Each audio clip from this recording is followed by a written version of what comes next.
afternoon.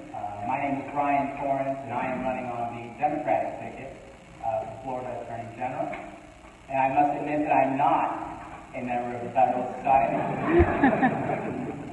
But with that said, I was very pleased and delighted to receive the invitation, and I'm happy to be here. We all know that a free and civil exchange of ideas is one of the things that makes our democracy so great. And so I am delighted to be here on this panel with the members of the Federalist Society to debate these important issues today.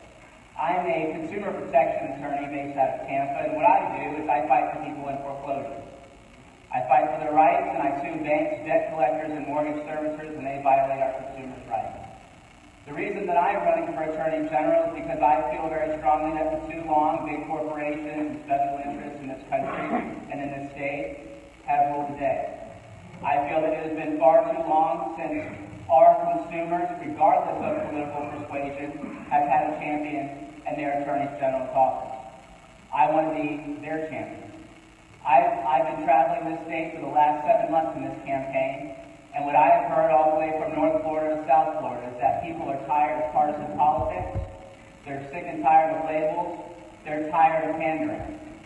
They want an Attorney General who's not going to take the big, dirty corporate money, and who's actually going to fight for them.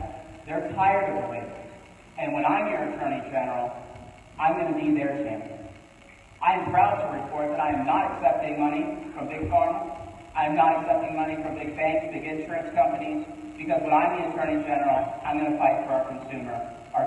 That's going to be my top priority. Thank you so much for having me here. I look forward to the debate. Thank you. Thank you. Mr. Torrens, what would your motto be? My motto would be one set of rules and equal enforcement of our laws. Over the last 7 months, another thing that I have heard from voters again and again and again is that they feel that there's two sets of laws. So if someone goes to a Circle K and steals a Snickers bar, surely they're going to get hauled off to jail. But yet some big companies can commit mass financial crimes in the state of Florida and get away with it. And voters of all political stripes are sick and tired of there being two sets of rules.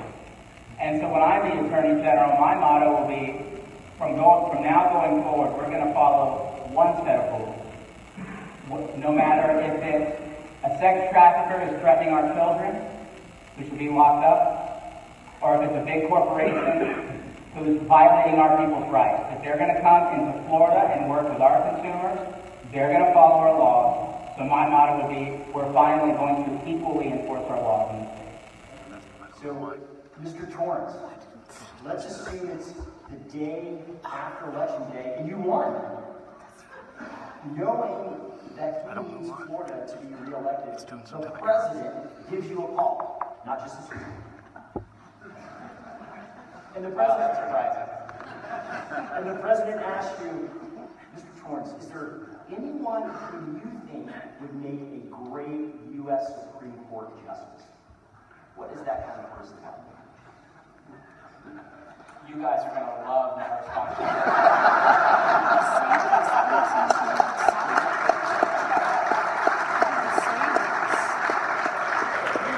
like you guys after all. I actually think Barack Obama would be a wonderful Supreme Court justice. I really do. And you know what? If Secretary Clinton had won, maybe she would have nominated him to the court. So that's my answer. I really think he would be, but yeah. All right, let's move down the table. Okay, let me ask this third question to anyone who wants to jump in and answer it. So if Attorney General, is there any conceivable situation in which you would refuse to defend a Florida law? Anything as a matter of conscience where you just draw the line and wouldn't defend it? I'll jump in on that. So if, I can see a situation where the legislature passes a law that tramples on people's constitutional rights, and if it was my independent determination that the law did in fact trample on their constitutional rights, then I can see a situation where you would decline to enforce it. I'll give you an example. If I was the Attorney General and the legislature passed a law trampling on the constitutional rights of our LGBT community, I will not tolerate that, and I would decline to defend that law. So in that type of circumstance, I can see where you would decline to defend the law. Hopefully that would not happen very often, but I would not tolerate, but especially insular minorities being discriminated against in this state. You're supposed to be the Attorney General for all Floridians, not just those Floridians who you think to be the right Floridians. So the Attorney General has tremendous authority to bring lawsuits on behalf of the state. In one consumer protection aspect, the AG can investigate and sue businesses on behalf of unfair and deceptive acts and practices. And the AG can do this particularly in a parents patriarch role, so on behalf of all citizen consumers of the state. And that can lead to massive claims of restitution. But if injured consumers aren't personally identified, the AG has given, and this is true in a variety of states, restitution funds to various consumer groups, and that's referred to as a cypre award. So now, recently, U.S. Attorney General Sessions announced that DOJ was stopping this cypre practice in giving settlement funds to third-party groups. And as he said, I quote, "Any settlement funds should go first to the victims and then to the American people, not to bankroll third-party special interest groups or the political friends of whoever is in power." So my question for you is, do you agree with his statement? And would you institute a similar policy if you became Florida Attorney General? I'd like to comment on that. I think we need to make it very clear that there is a big difference between making it difficult for capitalism, so to speak, and aggressive consumer protection.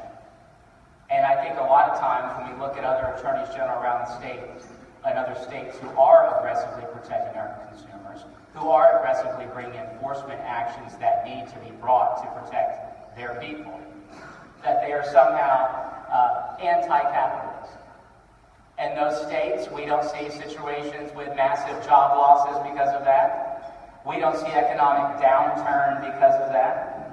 So the idea that if you're going to aggressively and zealously fight for our consumers and bring these actions that need to be brought, that you are anti-capitalist, I'm about as big of a capitalist as you're going to find. But I also believe in the fundamental principle that our consumers need to be protected. And if some of these big companies need to be sued, then they need to be sued. And that's not Democrat or Republican, that's just what's right. But to echo a comment by Judge Moody, I tend to agree actually that there is a concern getting with the cypre awards that there's a potential there for rewarding political donors and special interest groups, and getting into pay to play and quid pro quo and all that. I think that is a real concern, and I agree with Mr. Spano as well that the priority in those types of cases always needs to be making the actual plaintiffs whole and making sure that they're entitled to a full recovery, and in circumstances where there are excess funds, and to make sure that those are used wisely and not in a way that would just reward our biggest political donors. So, any follow-up comments you have kind of in the tort reform area? I would say, not necessarily directly go to that, but I would say, just generally speaking, I think that we need to be careful with utilizing so much outside counsel in the AG's office. I think we've gotten a little bit probably unbalanced in that regard. And I know there are some areas that have to be handled by attorneys outside with a high degree of knowledge in certain areas. And I think, for the most part, we have attorneys within the Attorney General's office that have the wherewithal, the skill to be able to handle these cases. So that would be one thing I would say on that issue. I'll follow up on that. And I really hate it when one of my Republican colleagues makes an excellent point. But Mr. Spano just did. And this is something that I've been researching and studying for some time now, which is, like he just pointed out, the excessive spending by our state government on private attorneys. In some cases, in excess of $800 per hour. The state of Florida is spending approximately $40 million per year for private attorneys. We're all lawyers here. We know how some private attorneys can bill for every minute that they think about a case. And I think that our taxpayers, all of us, are getting ripped off. And I think that there needs to be a cost-benefit study done by our next Attorney General, which I believe will be me, to see the cost savings we can have by bringing a lot of this work in-house and placing these lawyers on a salary instead of shopping all this work out to private attorneys. I think we could have some real cost savings by doing that, and I share the concern there. On the website of Florida Department of Health's Office of Medical Marijuana Use, it states in bold print, medical marijuana is still available in Florida, however, remains illegal under Florida law. So, as you were Attorney General, how would you resolve this issue?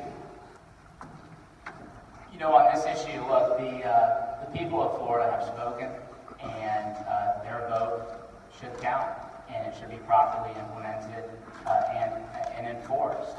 And as the next Attorney General, I will do everything in my power to protect Florida patients who are using medicinal marijuana per Florida law and are doing it within the confines of that law, and businesses in Florida who are operating in this industry, some of who have taken on loans and investments in reliance on this law. I will do everything in my power to protect them from federal encroachment. Thank you. Okay, so we're going to move now to the last section of the time, which is the panels having the opportunity to ask each other questions. A couple things about this. We'll have enough time, it looks like, for 2 rounds. And I asked you to only ask one other panelist a question in each round, right? So there's not, I think, all the questions directed towards one person. So we can try to spread out the questions. That would be preferable. So let's just start right in the middle of the table here. Representative White, if you've got a question for someone, go ahead.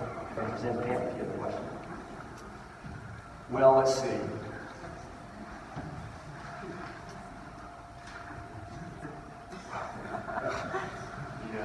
I got a nice smile from the gentleman, Mr. Torrens there. So in that case, Mr. Torrens, you've been a part of this panel today. You're from the Tampa area, is that correct? That's right. You're probably very familiar with some of the positions taken by, for instance, your competitor to the left today and prior. What positions and what commonalities do you find that you share with Judge Moody?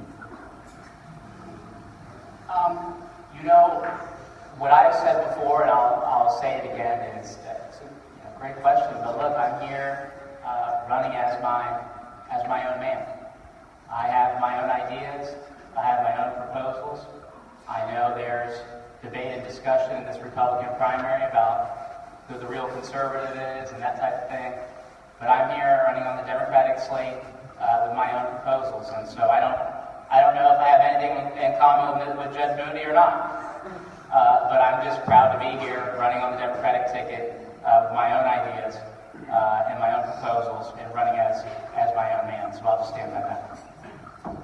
All right, Mr. Torrens, if you have got a question for Representative Stanton. Sure. I actually have a question for Mr. White. Mr. White, if that's okay. Sure, it's fine by me. I don't like to follow rules. So, Mr. White, my question for you is, it was brought to my attention that you have accepted more contributions from large pharmaceutical companies in this race than any other candidate in this race. Given that, will you take a pledge today to sue the big pharmaceutical companies if you are elected Attorney General to recoup the state of Florida's costs and to hold the big pharmaceutical companies responsible for their role in this opioid crisis? I would applaud General Bondi and her leadership on this issue. I'm not contributing to the discovery. I do not have the subpoena power as a lone member of the Florida House. But if there was wrongdoing, and I think it's clear that there likely was by some, particularly in the opioid crisis, where there's a lot of smoke. I think there's some fire there, where the manufacturers, the distributors, some of those products, that there is liability. So I'm watching Colonel Bondi's good work from the sidelines and look forward to seeing what she is able to do. All right, we do have time for another round, so let's start on the other end of the table with this one. So, Judge Moody, you've got a question. I know that Representative Fant in his last campaign had made a pledge to refrain from attacking other Republican candidates and make it a race about the merits, and he actually ran on that. That was one of his campaign priorities. And that has changed within the last couple of years, I see, as I have been repeatedly attacked early in this race. And I was wondering how you reconcile that with your earlier pledge from your previous race. What an interesting question. A couple of thoughts there. My good friend Representative Brenner over here did sign a pledge to behave in our primary race, and still managed to have a nice, healthy debate during that process, and one in which was well recorded in Jacksonville. What, as a newcomer to partisan politics, Judge Moody, I'll have to share with you that the issues matter. And just because the issues make you feel uncomfortable doesn't mean that you're being attacked. I might also add, I'm not the only campaign that has discussed this contrast. There is more to this. So if you're going to support a Bill McBride over Jeb Bush, we're going to talk about it. If you're going to have a history of suing Donald Trump, we're going to talk about it. If you have alliances with liberals within the Florida bar, we're going to have to talk about it. These are not attacks. This is misleading contrast. Campaign flyers from multiple campaigns are attacks. Misinformation from multiple campaigns are attacked. And I would just ask that all campaigns, when disseminating information, make sure that it is leaked, that it is factually based before disseminating any information, because those are unfounded attacks. And are you talking about mailers? I'm talking about mailers, I'm talking about attacks in this race that are unjustified, misinformed, and misleading. I believe that we need to stick to the facts, we need to stick to what makes us conservatives, we need to stick to keeping the debate true among Republicans and not attacking unjustifiably in any primary. So, are you suggesting that you did not support Bill McBride over Jeb Bush? Are you suggesting you did not sue Donald Trump? I am suggesting, and before we get into multiple questions, what I am suggesting is the information that has been disseminated is misleading. What information is that? And before we get into more questions, and I would be more than happy to take these off the record, which I have responded to. Well, let Judge Moody respond to that, and then we'll move to your question for the next round. Thank you. All right, we're down to the last minute. Representative Torrens, or Mr. Torrens, you have a question for the panelists? Sure. But before I ask a question, I just want to make a quick comment. You know, the spat that we just saw a few minutes ago, this is exactly why I'm running for Attorney General. Because what I've heard for 7 months is that people of all political stripes are tired of that. While we're arguing about who's liberal, who's a true conservative, who sent mailers, who didn't send mailers, our consumers are getting the shaft. And it's been going on for a really long time. So when I'm the Attorney General, I'm going to be the one who acts like the adult in the room and actually gets to work fighting for consumers. Now with that said, yes, I do have a question for Mr. Fant. Representative Fant, do you believe that members of Florida's LGBT community are entitled to the same legal protections as everyone else, or lesser protections? Sure, they are entitled to the exact protections as defined to them by law.